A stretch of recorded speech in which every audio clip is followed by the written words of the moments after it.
إن الحمد لله نحمده ونستعينه ونستغفره ونعوذ بالله من شرور أنفسنا ومن سيئات أعمالنا من يهده الله فلا مضل له ومن يضلل فلا هادي له وأشهد أن لا إله إلا الله وحده لا شريك له وأشهد أن محمدا عبده ورسوله يا أيها الذين آمنوا اتقوا الله حق تقاته ولا تموتن إلا وأنتم مسلمون يا أيها الناس اتقوا ربكم الذي خلقكم من نفس واحدة وخلق منها زوجها وبث منهما رجالا كثيرا ونساء واتقوا الله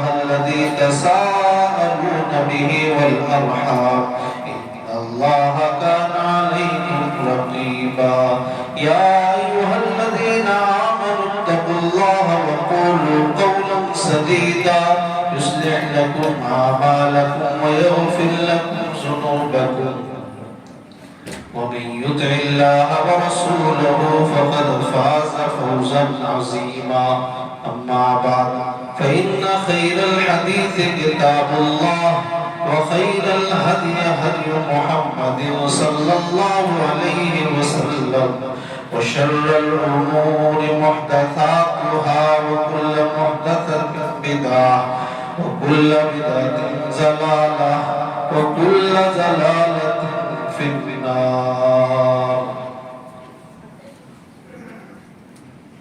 أعوذ بالله السميع العليم من الشيطان الرجيم. بسم الله الرحمن الرحيم. إنا أنزلناه في ليلة القدر وما أدراك ما ليلة القدر ليلة القدر خير من 1000 شهر تنزل الملائكة والروح فيها بإذن ربهم من كل أمر سلام هي حتى مطلع الفجر. سبحانك لا علم لنا إلا ما علمتنا إنك أنت العليم الحكيم.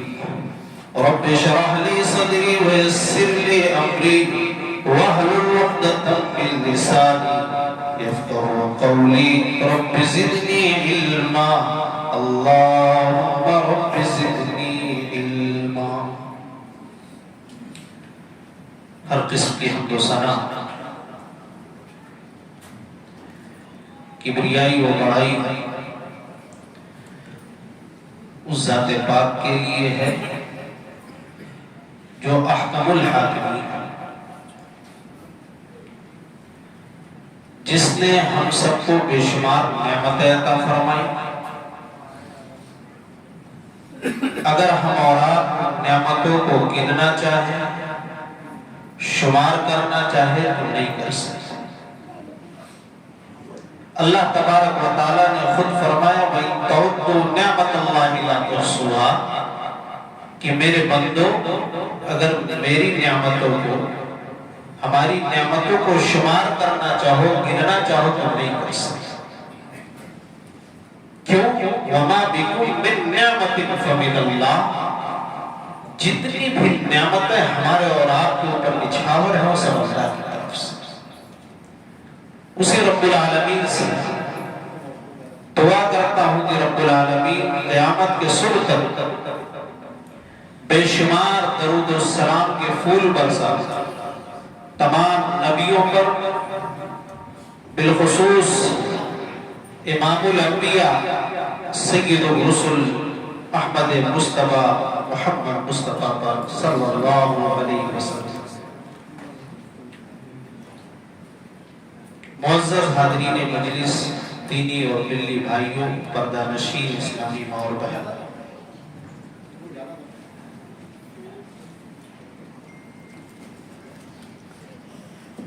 افسوس اس بات کا ہے کہ ماہ مبارک رمضان المبارک کا عظیم الشان مہینہ، خیر و برکت والا مہینہ ہم سے رخصت ہونے کے بالکل قریب ہے، جس کی 4 راتیں ہم اور آپ گزار چکے ہیں۔ آج آخری عشرے کی رات، اللہ تبارک و تعالیٰ سے دعا کرتا ہوں کہ رب العالمین اب تک جو ہم نے ٹوٹی پھوٹی عبادت کی ہے وہ حق تو ادا نہیں کر سکے جو تیرا حق ہے، لیکن تو غفور ہے، تو رحیم ہے، تو اس سے دعا کرتا ہوں کہ رب العالمین ہم تمام لوگوں کو کی ہوئی عبادتوں کو قبول فرمائے، اور جو 1-2 دن بچے ہوئے ہیں اور آخری رات میں ہم اور آپ جو بھی عبادت کریں گے، اللہ تبارک و تعالیٰ کثرت سے اس میں عبادت کرنے کی توفیق عطا فرمائے۔ میرے بھائیوں، آخری عشرے کی اہمیت و فضیلت کے تعلق سے بہت سی باتیں آپ سن چکے ہیں، وہ حدیث پاک بھی آپ کے سامنے پیش کی گئی ہے کہ نبی پاک جناب محمد رسول اللہ صلی اللہ علیہ وسلم آخری عشرے میں جتنی محنت و مشقت کرتے ہیں اتنا رمضان کے 20 دنوں میں نہیں کرتے۔ آخری عشرے میں آپ کی حالت کیا ہوتی؟ اما عائشہ بیان کرتی ہیں احیا لیلہ وایقظ اہلہ وشد المیزار، پہلے ہی سے اپنے آپ کو تیار کر لے، راتوں کو بیدار رہتے اور صرف اپنا بیدار نہیں رہتے، اپنے اہل و عیال کو بھی بیدار رہتے۔ آخر کیوں؟ اس لیے آخری عشرے ہی میں وہ ایک رات آتی ہے، 5 راتوں میں سے کوئی ایک رات ہوتی، ہو سکتا ہے آج ہی وہ رات ہو۔ اس کے تعلق سے کیا کہا لیلۃ القدر خیر من الف شہر، کہ اس رات کی عبادت 1000 مہینوں کی عبادت سے بہتر ہے، 83 سال 4 مہینے تقریباً۔ اللہ کا کتنا بڑا احسان ہے اس امت پر کہ ایک رات کی عبادت کر اور 83 سال 4 مہینوں کا ثواب بنا لیتا ہے۔ اس رات کو پانے کی ہماری اور آپ کی بھی کوشش رہتی ہے، لیکن سوال یہ ہے کہ اس رات میں ہم اللہ سے کیا مانگیں، کیا کریں؟ تو ترمذی کی روایت اما عائشہ رضی اللہ عنہا نے جب سوال کیا تھا اللہ کے نبی صلی اللہ علیہ وسلم سے کہ اللہ کے نبی بتائیے اگر وہ رات مجھے معلوم ہو جائے، لیلۃ القدر کا علم ہو جائے، تو میں اس میں کیا پڑھوں، کون سی دعا کروں، کون سی دعا پڑھوں؟ اہل علم نقطہ بیان کرتے ہیں کہ اس سے معلوم یہ ہوا کہ لیلۃ القدر دعا کی رات ہے، اور دعا بھی کون سی سکھلائی؟ ہم اور آپ جانتے ہیں اللہم انک عفو تحب العفو فاعف عني۔ اس دعا کے ترجمے سے یہ معلوم ہو رہا ہے کہ یہ دعا کا ترجمہ ہی بتلا رہا ہے کہ لیلۃ القدر وہ اپنے گناہوں پر رونے کی رات ہے، استغفار کی رات ہے، اللہ کے سامنے سجدہ ریز ہونے کی رات ہے۔ اللہم انک عفو تحب العفو فاعف عني، اے اللہ تو ہی معاف کرنے والا ہے، تو ہی درگزر کرنے والا ہے، تو ہی گناہوں کا معاف کرنے والا ہے، فاعف عني، اور تو معاف کرنے کو ہی پسند فرماتا ہے۔ اے اللہ تو نے ہی بار بار قرآن میں کہا ہے کہ معاف کر دیا کرو، درگزر کر دیا کرو، لوگوں کو معاف کر دیا کرو اللہ کے لیے۔ اے اللہ ہم نہایت ہی گنہگار ہیں، بہت زیادہ خطا کار ہیں، سر سے لے کر پیر تک گناہوں میں ڈوبے ہوئے، فاعف عني، لہذا تو ہماری خطاؤں کو معاف کر دے۔ معلوم یہ ہوا، یہ دعا بتا رہی ہے، یہ میرے بھائیوں یہ لیلۃ القدر یہ رونے کی رات ہے، اپنے گناہوں کو یاد کر کر کے رونے کی رات ہے، آنسو بہانے کی رات ہے۔ اللہ کے نبی صلی اللہ علیہ وسلم نے فرمایا تھا سبعۃ یظلھم اللہ فی ظلہ یوم لا ظل الا ظلہ، 7 قسم کے لوگ وہ ہوں گے، 7 قسم کے خوش نصیب وہ لوگ ہوں گے جس دن قیامت کے دن کوئی سایہ نہیں ہوگا، سورج ہم سے قریب ہوگا، سورج کی گرمی آج ہم برداشت نہیں کر پا رہے، سورج 1 یا 2 میل کے فاصلے پر ہوگا، اس دن کوئی سایہ نہیں ہوگا، لیکن 7 قسم کے خوش نصیب وہ ہوں گے جن کو اللہ تبارک و تعالیٰ اپنا سایہ نصیب کرے گا۔ ان میں سے ایک وہ خوش نصیب ہوگا وَرَجُلٌ ذَكَرَ اللَّهَ خَالِيًا فَفَاضَتْ عَيْنَاهُ، جس نے تنہائی میں اپنے رب کو یاد کیا، تنہائی میں اپنے گناہوں کو یاد کیا اور اس کی آنکھوں سے آنسو بہ نکلے، وہ رونے لگے، اس کی آنکھوں سے آنسو جاری ہو جائے، وہ اللہ کے عرش کے سائے تلے جگہ پائے گا۔ میرے بھائیوں، میری ماں بہنوں، نبی پاک جناب محمد رسول اللہ صلی اللہ علیہ وسلم نے فرمایا عینانی لا تمسہما النار، 2 آنکھیں ایسی ہیں جن کو جہنم کی آگ نہیں چھوئے گی۔ ایک وہ آنکھ عین بکت من خشیت اللہ، ایک وہ آنکھ جن آنکھوں سے اللہ کے خوف سے، اللہ کے ڈر سے آنسو نکلے، اللہ کی ڈر سے آنسو برسے، اس آنکھ کو جہنم کی آگ نہیں چھوئے گی۔ وعین باتت تحرس فی سبیل اللہ، اور ایک وہ آنکھ جو اسلام کی سرحدوں کی رات کو جاگ کر حفاظت کرتی ہے، یہ 2 آنکھیں ایسی ہیں جن کو جہنم کی آگ نہیں چھوئے گی۔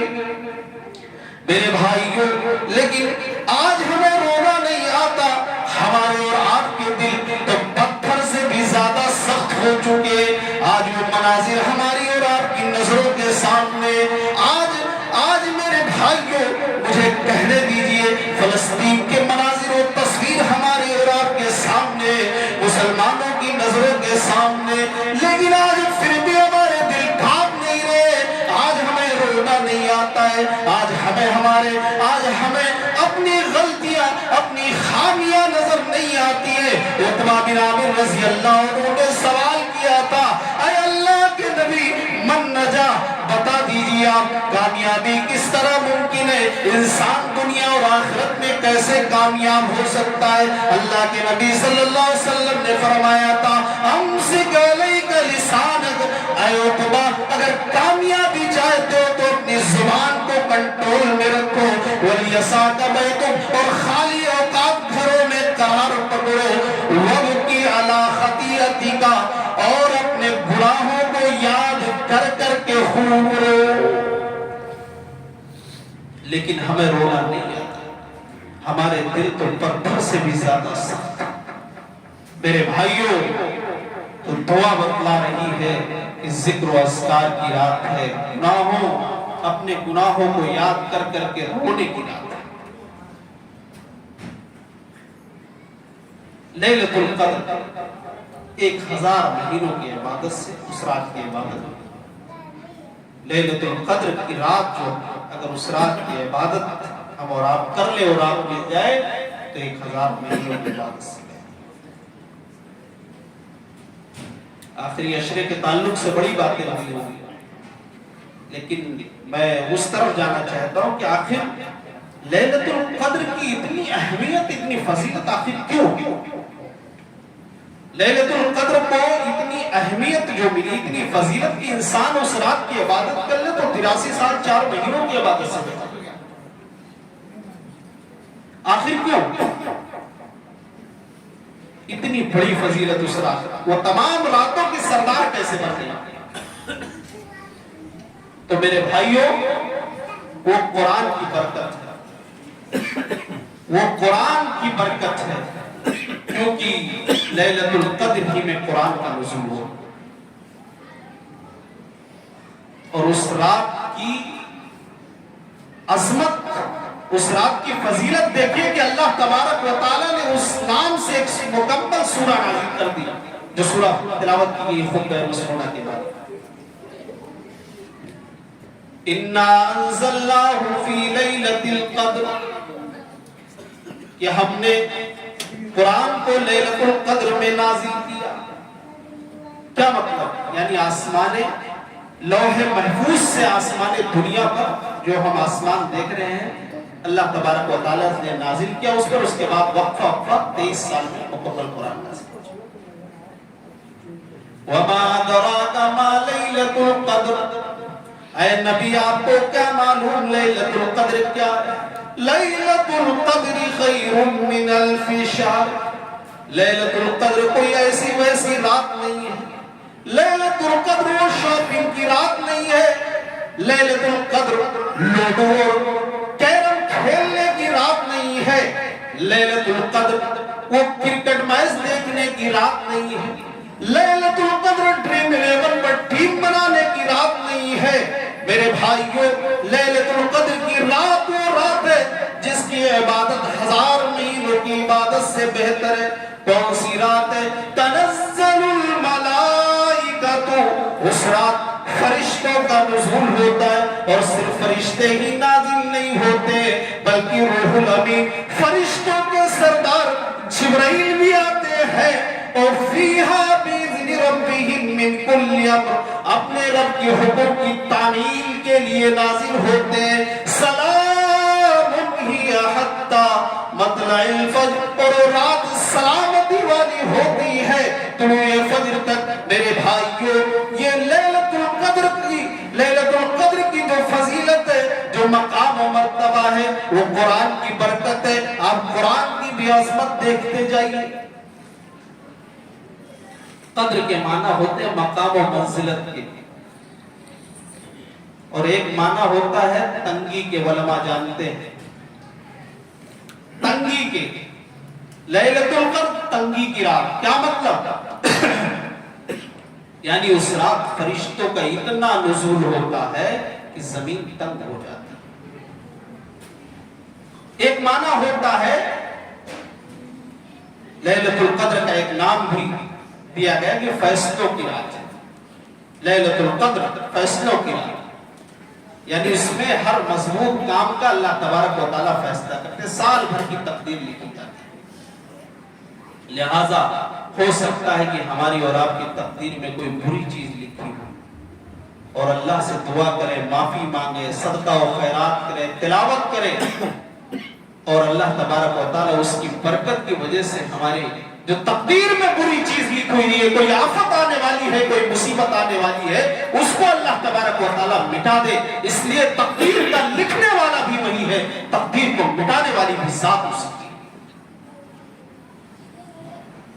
اللہ تبارک و تعالیٰ نے یہاں لیلۃ القدر اور سورۃ دخان پڑھیے. حامیم والکتاب المبین انا انزلناہ فی لیلۃ مبارکۃ انا کنا منذرین. قسم ہے کتاب مبین کی, کھلی ہوئی کتاب کی. یقیناً ہم نے قرآن کو ہم نے بابرکت رات میں نازل کیا ہے. وہ رات بڑی بابرکت ہے. انا کنا منذرین ہم ڈرانے والے اور اس رات میں ہر مضمون کام کا فیصلہ کیا جاتا ہے. بڑی رات یہی ہے, وہ بڑی رات نہیں جو رمضان سے 15 دن پہلے جاگا جاتا ہے. قرآن بتا رہا ہے, سورۃ دخان کی آیت بتا رہی ہے. اللہ تبارک و تعالیٰ کہہ رہے ہیں کہ ہم نے اپنی مقدس کتاب قرآن مجید کو ہم نے بابرکت رات میں یعنی لیلۃ القدر میں نازل کیا. لیکن افسوس کا مقام ہے کہ امت مسلمہ نے آخری عشرے کی بھی قدر نہیں. اللہ کی مدد کیسے آئے گی؟ اللہ کی مدد کیسے آئے گی جب تک ہم اپنی حالت کو نہیں بدلیں گے؟ اللہ تبارک و تعالیٰ ہمارے حالات کو نہیں بدلے گا اور کوئی بھی حکومت نہیں بدل سکتی. امام کعبہ پوری دنیا کے لیے روتے ہیں, آج 1 سال سے نہیں کئی سالوں سے. کیا وجہ ہے؟ پوری دنیا کے مسلمانوں کی حفاظت کے لیے. لیکن مسلمان جتنا ذلیل ہے, جتنا رسوا ہے, جتنا بے بس کائنات کے کسی بھی دور میں نہیں دیکھتے. کیونکہ مسلمان میرے بھائیوں، مسلمان رہا ہی نہیں۔ آخری عشرے کو ہم نے بنا دیا شاپنگ کے لیے۔ ہم نے اس نبی کا کلمہ پڑھا ہے جو نبی راتوں کو جاگا کرتے تھے۔ ہم نے آخری عشرے کو بنا دیا سیر و تفریح کے لیے، کھانے پینے کے لیے۔ کئی مسجدوں میں تراویح پڑھنے کا موقع ہوا۔ قرآن کی کتنی عظمت ہے مسلمانوں کے نزدیک۔ بغل میں ایک شخص تھا، وہ موبائل دیکھ رہا ہے، اسکور اس نے ڈریم 11 پہ ٹیم بنایا ہوا، اور ہمارے موبائل پہ میسج بھی موجود ہے۔ فتویٰ پوچھا جا رہا ہے کہ مولوی صاحب ڈریم 11 پہ ٹیم بنا رہے، اگر کروڑ پتی بن جائے دعا کریے تو جائز ہے ہمارے لیے۔ یہ مسلمان، تمام انبیاء کرام نے محنت کی، ہمارے نبی نے بکریاں چرائی، ہمارے نبی نے محنت کی تعلیم دی، ہمارے نبی نے مشقت کی تعلیم دی۔ مسلمان اس نبی کا کلمہ پڑھنے والا وہ جوا کے راستے سے کروڑ پتی بننا چاہ رہا ہے۔ افسوس اس بات کا ہے وہ قرآن کی بھی توہین کر رہا ہے، نماز تراویح تو پڑھ رہا ہے، لیکن اس کا دل IPL میچ میں لگا ہوا ہے۔ میرے بھائیوں، برا مت مانیے، بات تلخ ہے، لیکن یہ IPL کا ہتھ کنڈا، یہ شیطانی ہتھ کنڈا جس نے ہمارے آخری عشرے کو بھی تباہی کے بہانے پر پہنچا دیا۔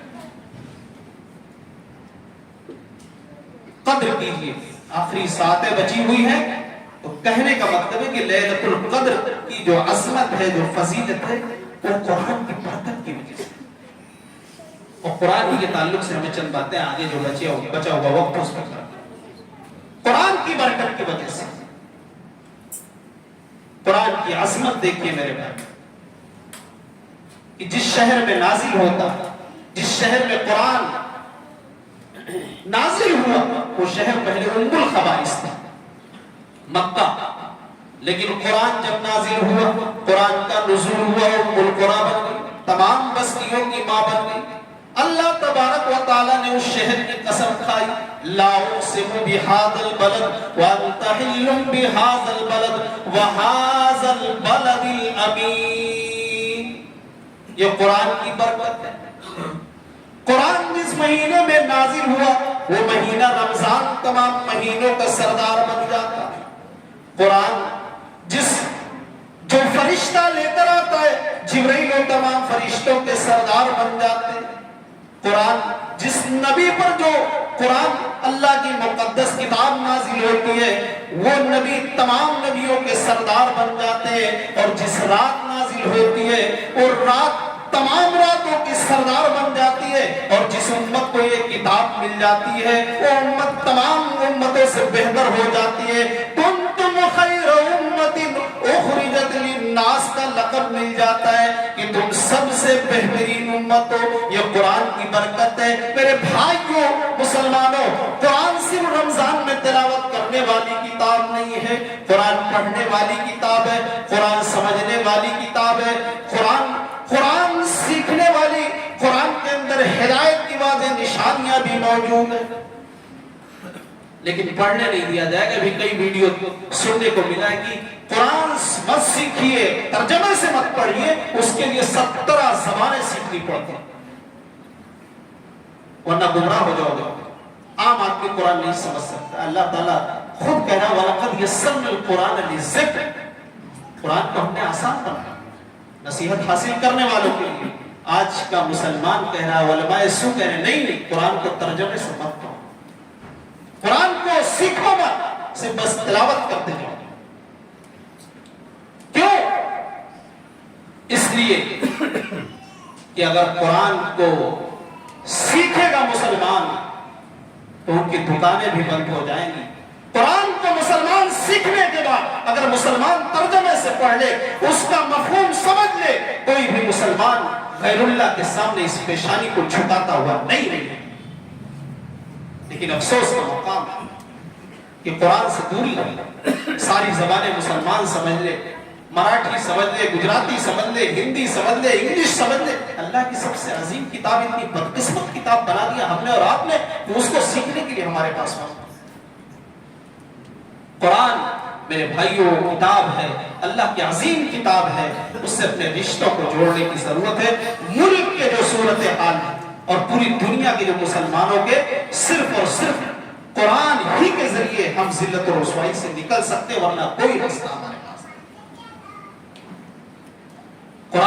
کتاب ہے جس کے بارے میں اللہ تبارک و تعالیٰ نے کہا الف لام میم ذالک الکتاب لا ریب فیہ، یہ وہ کتاب ہے جس کے اندر ذرہ برابر بھی شک کرنے کی گنجائش نہیں۔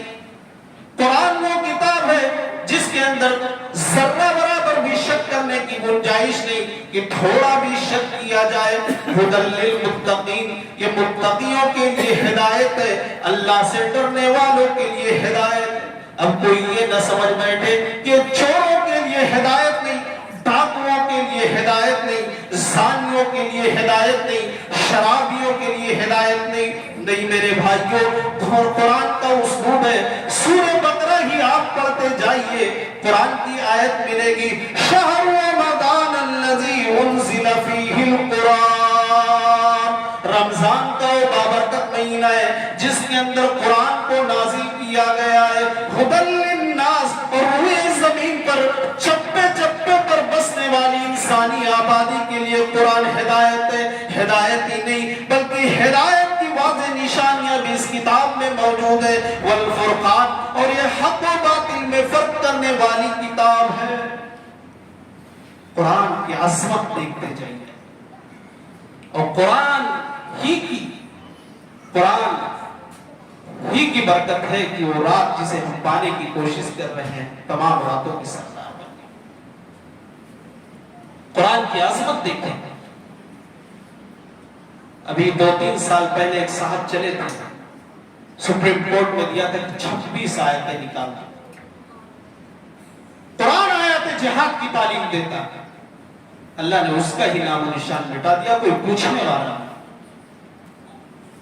آیت جہاد کی تعلیم دیتا ہے۔ شاید ہماری اور آپ کی بھی کمی ہم اپنے غیر جو دوسرے مذاہب کے ماننے والے ہیں ان کو ہم قرآن کا مفہوم نہیں سمجھا سکتے کہ قرآن یہ کہہ کر دہشت گردی کو مٹاتا ہے من قتل نفسا بغیر نفس او فساد فی الارض فکأنما قتل الناس جميعا ومن احیاها فکأنما احیا الناس جميعا، جس نے کسی ایک انسان کو ناحق قتل کر دیا، ہندو ہو، مسلم ہو، سکھ ہو، عیسائی ہو، کوئی بھی ہو، قتل الناس جميعا، اس ساری انسانیت کا قاتل ہے۔ اور جس نے کسی ایک انسان کی جان کو بچا لیا، کوئی مر رہا ہے، وہ غیر مسلم ہے، یہودی ہے، عیسائی ہے، ہندو دھرم کا ماننے والا ہے، آپ نے اس کی جان بچا لیا ہے، قرآن کہہ رہا اس نے ساری انسانیت کو بچا لیا۔ قرآن یہ کہہ کر دہشت گردی مٹا رہا۔ میرے بھائیوں، قرآن کو مٹانے والے ہر دور میں آئے، کوشش کی گئی نبی کے زمانے سے، لیکن مٹایا نہیں جا سکتا۔ اور میں کہتا ہوں 26 آیتیں تو بہت بڑی بات ہوگی، ایک آیت بھی بہت بڑی بات ہوگی، ایک حرف بھی بہت بڑی بات ہوگی، ایک زبر و زیر بھی بہت بڑی بات ہوگی۔ جس دن کسی نے بھی یہ ناپاک کوشش کی قرآن کے نقطے کو ادھر سے ادھر کرنے کی، ہندوستان کی سرزمین پر نہیں پوری دنیا کی سرزمین پر قیامت برپا ہو جائے گا۔ اس لیے کہ اللہ تبارک و تعالیٰ نے اس ذات کی ذمہ داری، اس کتاب کی ذمہ داری لے رکھی ہے، اور اس ذات نے ذمہ داری لے رکھی ہے جس کے اشارے کے بغیر اس دنیا کے اندر درخت کا ایک پتا بھی جنبش نہیں کرتا۔ اللہ تبارک و تعالیٰ نے تورات کو اتارا تو اس کی ذمہ داری نہیں لی، زبور کو اتارا تو اس کی ذمہ داری نہیں لی، انجیل کو اتارا تو اس کی ذمہ داری نہیں لی، لیکن جب قرآن کی باری آئی تو اللہ تبارک و تعالیٰ نے کہا اِنَّا نَحْنُ نَزَّلْنَا الذِّكْرَ وَإِنَّا لَهُ لَحَافِظُونَ، کہ اس کتاب کا نازل کرنے والا بھی میں اور حفاظت کرنے والا بھی میں۔ اسی لیے کہتا ہوں کہ قرآن کے قلعے میں داخل ہو جاؤ، تمہارا کوئی کچھ بگاڑ نہیں پائے۔ اللہ نے قرآن کے حفاظت کی ذمہ داری لی ہے۔ اگر ہم قرآن کے قلعے میں داخل ہو جائیں گے، یعنی قرآن سے اپنے رشتوں کو مضبوط کر لیں گے، دنیا کی کوئی طاقت ہمیں ذلیل و رسوا نہیں کر سکتی۔ لیکن افسوس کا مقام، قرآن کو ہم نے یہ سمجھ لیا مسلمانوں نے کہ صرف قسم کھانے کے لیے، قرآن کو مسلمانوں نے سمجھ لیا کہ دکان کے ادھاٹن کے موقع پر پڑھنے والی کتاب ہے، قرآن جب کوئی مرنے لگے تو سورہ یاسین پڑھنے کی کتاب ہے، قرآن کو مسلمانوں نے یہ سمجھ لیا کہ مردوں کے بخشوانے کی کتاب ہے۔ میرے بھائیوں، زندگی میں آدمی پڑھتا نہیں ہے اور پھر یہ سمجھ دیا گیا کہ کوئی مر جائے تو اس کے لیے قرآن کو پڑھ کے بخشا جائے۔ میرے بھائیوں، قرآن پڑھنے والی کتاب ہے، قرآن کو پڑھا جائے، قرآن کو سمجھا جائے، قرآن سے محبت کی جائے، قرآن کو اپنے سینے سے لگایا جائے، ضرورت اس بات کی ہے۔ لیکن یہ کام ہم سے اور آپ سے نہیں ہے۔ رمضان ختم ہو رہا ہے، معاف کیجئے گا کہ گھروں میں نسخے جو قرآن کے رکھے ہوئے دھول اور گردے گرد و غبار جم جائیں۔ اور یاد رکھیے میرے بھائیوں، یہ دنیا میں ہماری زندگی کو اللہ نے تنگ کر کے رکھا ہے۔ وَمَنْ أَعْرَضَ عَنْ ذِكْرِي فَإِنَّ لَهُ مَعِيشَةً ضَنكًا، کہ ہم اگر میری یاد سے روگردانی کرو گے تو ہم تمہاری زندگی کو تنگ کر دیں گے۔ یہ تو دنیاوی سزا ہے، لیکن قیامت کے دن قرآن نے بیان کیا وَقَالَ الرَّسُولُ يَا رَبِّ إِنَّ قَوْمِ اتَّخَذُوا هَذَا الْقُرْآنَ مَهْجُورًا، رسول کہیں گے پروردگار یہ میری امت کے لوگ کھڑے ہوئے ہیں، انہوں نے قرآن کو پڑھنا چھوڑ دیا تھا، قرآن کو سمجھنا چھوڑ دیا تھا، قرآن پر عمل کرنا چھوڑ دیا تھا۔ جب نبی گواہی دیں گے، رسول گواہی دیں گے، ہم اور آپ اس دن ذلت و رسوائی سے بچ جائیں۔ تو قرآن اس کتاب کی قدر کیجیے جس کی وجہ سے یہ رات، جو رات پانے کے لیے ہم اور آپ کوشش کریں، وہ رات تمام راتوں کی سردار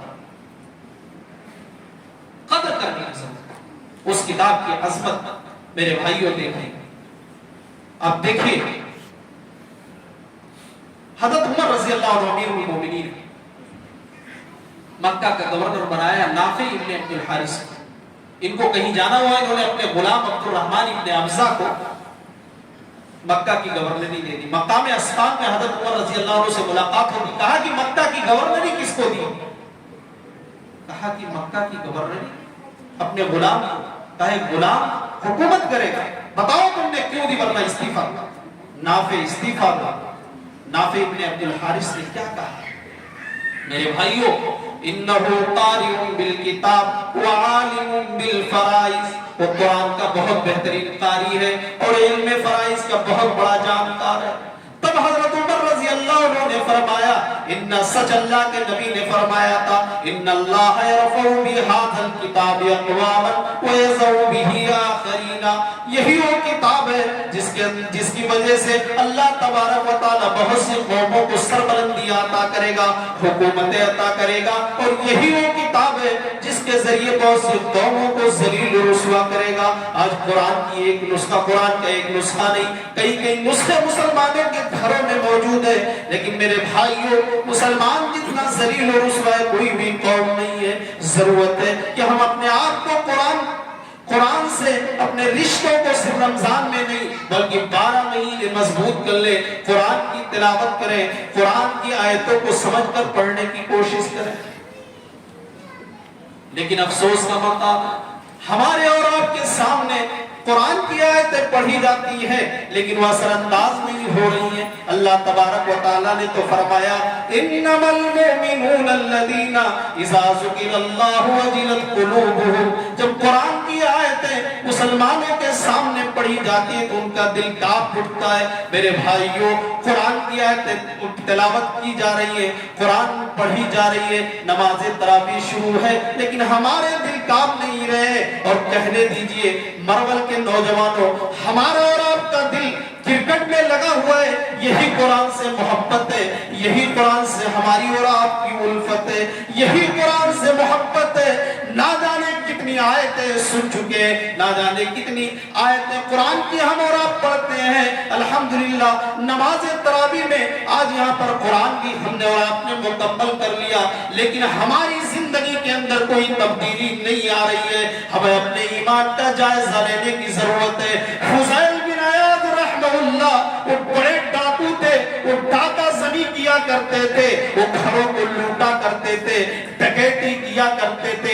ایک مرتبہ وہ ایک گھر کے اندر داخل ہونے جا رہے تھے، ڈاکہ زنی کرنے جا رہے تھے، سورہ حدید کی تلاوت ہو رہی تھی، اس گھر کے اندر سے قرآن کی آواز آ رہی تھی، قرآن کی تلاوت ہو رہی تھی، اور یہ آیت ان کے کانوں سے ٹکراتی ہے، أَلَمْ يَعْنِ لِلَّذِينَ آمَنُوا أَن تَخْشَعَ قُلُوبُهُمْ لِذِكْرِ اللَّهِ، کیا ایمان والوں کے لیے اب بھی وقت نہیں آیا ہے کہ اللہ کا ذکر سنتے ہی اللہ کا نام سنتے ہی اللہ کی آیت کو سنتے ان کا دل کانپ اٹھے. فضیل بن عیاض نے کہا اے اللہ میں آج سے ڈاکہ زنی کو چھوڑ رہا ہوں, اے اللہ آج سے میں برائیوں کو چھوڑ رہا ہوں, اے اللہ تیرا بندہ فضیل بن عیاض ہے, تیرے کلام کو سننے کے بعد اے اللہ میرا دل کانپ اٹھا ہے. میرے بھائیوں فضیل بن عیاض رحمہ اللہ نے ڈکیتی کو چھوڑ دیا, سارے برے کاموں کو چھوڑ دیا.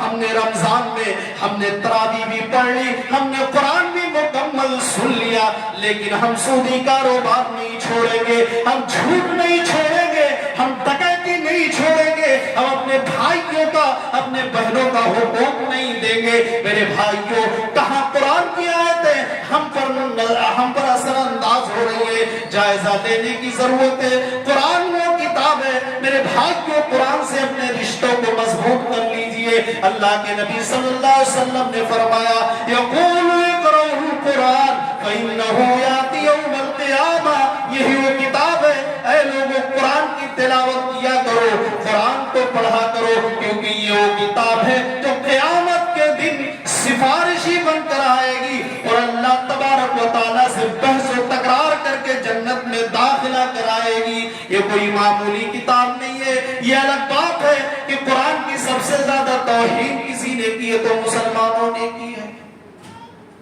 اللہ تبارک و تعالیٰ نے فرمایا لو انزلنا هذا القرآن على جبل لرأيته خاشعا متصدعا من خشية اللہ. یہ کوئی معمولی کتاب نہیں ہے مسلمانوں, یہ وہ کتاب ہے کہ اگر کسی پہاڑ پر نازل کر دیا جاتا تو اس کے خوف کی وجہ سے پہاڑ بھی ریزہ ریزہ ہو جاتا, لیکن ہمارے دل پر یہ کتاب اثر انداز نہیں ہو رہی ہے, اس کی آیتیں اثر نہیں کر رہی ہیں. فضیل بن عیاض رحمہ اللہ کی زندگی کو قرآن نے تبدیل کر دیا. میرے بھائیوں آئیے اس واقعے کی طرف میں لے چلوں آپ کو کہ طفیل بن عمرو الدوسی جو قبیلے دوس کے سردار تھے, وہ مکہ آئے ہوئے تھے. ان کو مکہ کے کافروں نے بتایا کہ یہاں محمد ابن عبداللہ کا نامی محمد ابن عبداللہ ایک شخص رہتا ہے, وہ اپنی طرف سے گڑھ کر کے کوئی کلام پیش کرتا ہے, لوگ باپ داداؤں کے دین سے پھر جاتے ہیں اسے سن کر. طفیل بن عمرو الدوسی نے کانوں کو بند کر لیا روئی سے, کہا جب سنیں گے نہیں تو زندگی کیسے تبدیل ہوئی. اللہ کے نبی صلی اللہ علیہ وسلم خانے کعبہ میں تلاوت کر رہے ہیں. میرے بھائیوں تلاوت کر رہے ہیں خانے کعبہ کے اندر, انہوں نے روئی کو ہٹایا, دیکھو کون سا کلام ہے, جیسے ہی کانوں سے ٹکرائی دل پر نبی اکرم جناب محمد رسول اللہ صلی اللہ علیہ وسلم باہر نکلتے ہیں. کہا اللہ کے نبی محمد ابن عبداللہ وہ کلام دوبارہ پیش کرو. اللہ کے نبی صلی اللہ علیہ وسلم دوبارہ تلاوت کی. طفیل بن عمرو الدوسی نے کہا اے میرے نبی آپ حقیقت میں اللہ کے سچے نبی ہیں, اللہ کے سچے پیغمبر ہیں. اشہد ان لا الہ الا اللہ و اشہد ان محمد عبدہ و رسولہ کا اقرار کیا اور کہا کہ مکہ کے سرداروں یہ محمد رسول اللہ کا کلام نہیں ہے, یہ وَإِنَّهُ لَتَنزِيلُ رَبِّ الْعَالَمِينَ, یہ رب العالمین کی نازل کردہ کتاب ہے. تم غلط کہہ رہے ہو, تم بھی اس قرآن سے اپنے رشتوں کو مضبوط کر لو اور قرآن کے ماننے والے بن جاؤ. یہ قرآن کی برکت ہے, یہ قرآن کی عظمت ہے, یہ قرآن کی اثر انداز کتاب ہے. میرے بھائیوں کے دل پر اثر کرتی ہے. ہم کون سے مسلمان ہیں, کہاں کھڑے ہوئے ہیں, ہمارا ایمان کہاں گیا کہ ہم قرآن کی آیتیں سنتے ہیں ہمارے دلوں پر اثر انداز نہیں ہو. جائزہ لینے کی ضرورت ہے. آخری واقعہ بتا کے اپنی بات کو میں ختم کروں. آج مسلمان کہہ رہا قرآن سمجھنا ہمارے بس کی بات نہیں. یورپ کے اندر آج امریکہ وغیرہ کے اندر مسلمان قرآن غیر مسلم قرآن پڑھ کر ایمان لاتے ہیں, لیکن ہم اس کا حق ہم خود نہیں پڑھ رہے. مولانا اقبال گیلانی نے پاکستان کے عالم ہیں, سعودی عرب کے اندر رہتے ہیں, انہوں نے فضائل قرآن مجید کتاب لکھی ہے, اس میں ایک واقعہ نقل کیا کہ ایک لڑکی ہے نوجوان محترمہ پولین جس نے کیمیکل انجینئرنگ ڈگری حاصل کی. اس کو کسی مسلمان نے انگلش میں قرآن دے دی, صرف اس کو پڑھ لیا تھا, پڑھنے کے لیے دے دیا, صرف پڑھا تھا. اس نے قرآن کو پڑھنا دھیرے دھیرے شروع کیا. ایک دن صرف آئی ہوئی تھی اور تھکی تھی, محترمہ پولین کا خود بیان, تھکی ہوئی سورہ مزمل کی آیت کریمہ تلاوت کرتی اس آیت پر پہنچتی فقرؤوا ما تیسر من القرآن کہ قرآن جتنا آسانی سے پڑھ سکتے اتنا پڑھو. کہا کون سی کتاب ہے؟ آج میں تھکی ہوئی بھی ہوں. قرآن خود کہہ رہا ہے کہ اپنے آپ کو مشقت میں نہ ڈالو، جب تم تھک جاؤ تو اس کو رکھ دو، آسانی کے ساتھ پڑھو جتنا پڑھ سکتے. اس نے رکھ دیا اور دوسرے دن معمول کے مطابق اس نے پھر قرآن کو پڑھنا شروع کیا. سورہ مومنون کی آیت کریمہ تلاوت شروع. قد افلح المؤمنون الذين هم في صلاتهم خاشعون والذين هم عن اللغو معرضون والذين هم للزكاة فاعلون. آگے پڑھتی جاتی ہے، قرآن سے دلچسپی اور پیدا ہو رہی ہے. جب اس آیت کریمہ پر پہنچتی ہے وَلَقَدْ خَلَقْنَا الْإِنسَانَ مِنْ سُلَالَةٍ مِنْ طِينٍ ثُمَّ جَعَلْنَاهُ نُطْفَةً فِي قَرَارٍ مَكِينٍ ثُمَّ خَلَقْنَا النُّطْفَةَ عَلَقَةً فخلقنا العلقة مضغة فخلقنا المضغة عظاما فكسونا العظام لحما ثم أنشأناه خلقا آخر فتبارك الله أحسن الخالقين. کہ ہم نے انسان کو مٹی کے سط سے پیدا کیا ہے. ثم جعلناه نطفة في قرار مكين. اس نطفے کو ہم نے عورت کے جائے قرار میں ٹھہرا دیا، ایک مضبوط ٹھکانے پر. عورت لیٹے بیٹھے اٹھے کھائے پیے کوئی فرق نہیں پڑتا ہے. اس نطفے کو ہم نے جمع ہوا خون بنا دیا. جمے ہوئے خون سے گوشت کا لوتھڑا اور گوشت کے لوتھڑے سے ہڈیاں ہم نے بنا دی. پھر ہڈیوں میں ہم نے گوشت پہنا دیا. پھر ہم نے ایک مکمل انسان بنا دیا. اس انسان بنا کر پیدا کر دیا. اللہ تبارک و تعالی بہترین پیدا کرنے والا ہے. محترمہ پولین کہہ رہی ہے آج یہی جدید مشینیں، ہماری مشینیں بھی یہی بتا رہی ہے. یہ محمد ابن عبداللہ کو 1400 سال سے اوپر ہو چکے ہیں. کس نے بتا دیا تھا؟ واقعی یہ کوئی انسان کا کلام نہیں ہے. وہ مسلمانوں کی بستی میں جاتی ہے، مسلمانوں بتاؤ کہ اسلام کیسے لایا جاتا ہے. مجھے بھی اسلام لانا ہے کیونکہ یہ کتاب کوئی ایسی ویسی کتاب نہیں ہے، یہ اللہ کی نازل کردہ کتاب ہے. مسلمانوں نے بتایا، اس نے اشہد اللہ الہ الا اللہ و اشہد ان محمد عبدہ و رسولہ کا اقرار کر لیا. میرے بھائیوں، محترمہ پولین نے یہ قرآن کی عظمت ہے، یہ قرآن کی برکت ہے. قرآن کی عظمت کی وجہ سے وہ رات جس کو پانے کے لیے ہم بے قرار ہیں، وہ رات تمام راتوں کی سردار بن گئی. قرآن وہ کتاب ہے جس کے بارے میں نبی اکرم جناب محمد رسول اللہ صلی اللہ علیہ وسلم نے فرمایا خیرکم من تعلم القرآن وعلمہ. دنیا میں تمہاری نظروں میں ڈاکٹر بہتر ہوں گے، انجینئر بہتر ہوں گے، ٹھیک ہے، لیکن سب سے بہتر وہ ہے جو قرآن کو سیکھے اور سکھائے. میرے بھائیوں، باتیں بہت ہو چکی ہیں. میں زیادہ کچھ نہ کہتے ہوئے یہ کہتا ہوں کہ اپنے بچوں کو قرآن کی تعلیم دو، اپنے بچیوں کو قرآن کی تعلیم سے آراستہ کرو. ضرورت ہے اس بات کی. اور بچیوں کے لیے قرآن کی تعلیم کا انتظام کرو. ایسے اسکول کا انتظام کرو جہاں پر قرآن کی بھی تعلیم ہو، دینی تعلیم، دنیاوی تعلیم ساتھ ہو. آج ضرورت ہے، ورنہ کہیں پر پتہ چلتا ہے کہ یہاں پر برقعے لگا کر آنا منع ہے، یہاں پر آنا منع ہے. اگر تمہیں ہمارے اسکولوں میں آنا ہے، یہ حالات آئے کہ ہم نے کوشش نہیں کی، ہم نے محنت نہیں کی. ورنہ جس کی تعلیم اقرا سے شروع ہو رہی ہو، وہ قوم تعلیم کے معاملے میں کیسے پیچھے رہ سکتی ہے؟ کہیں نہ کہیں ہم سے اور آپ سے چوک ہوئی ہے. میرے بھائیوں، انہی چند باتوں کے ساتھ میں کہنا چاہتا ہوں کہ میں بحیثیت داعی کلیہ عائشہ للبنات کوئٹی الحمدللہ ہندوستان کے مختلف جگہوں پر میرا جانا ہوتا رہتا ہے، اور فری میں الحمدللہ یعنی بالکل فری چھوڑ دیا گیا ہے. ہم کو اس کے مدیر، اس کے سربراہ فضیلت الشیخ ناصر ربانی حفظہ اللہ آپ کے سامنے موجود ہے. الحمدللہ ان کے گلے میں کچھ خراش تھا، سردی وغیرہ. انہوں نے ہم سے کہا کہ آپ ہی کو یہاں پر بولنا ہے کیونکہ پروگرام کئی جگہ پر ہے. میں داعی کی حیثیت سے الحمدللہ آزاد کام کر رہا ہوں، اور جو ہے ناصر ربانی حفظہ اللہ صاحب کی محبت ہمارے ساتھ ہے. اس لیے میں گزارش کروں گا، اس میں کلیہ عائشہ للبنات کوئٹی کے اندر 200 بچیاں زیر تعلیم، جس میں اس کی خاص بات یہ ہے، ممبئی کا واحد ادارہ ہے کہ اگر عالمیت لڑکی جب کر لیتی ہے تو SSC کا ایگزام بھی اسے دلوا دیا جاتا ہے. یہ خوبی.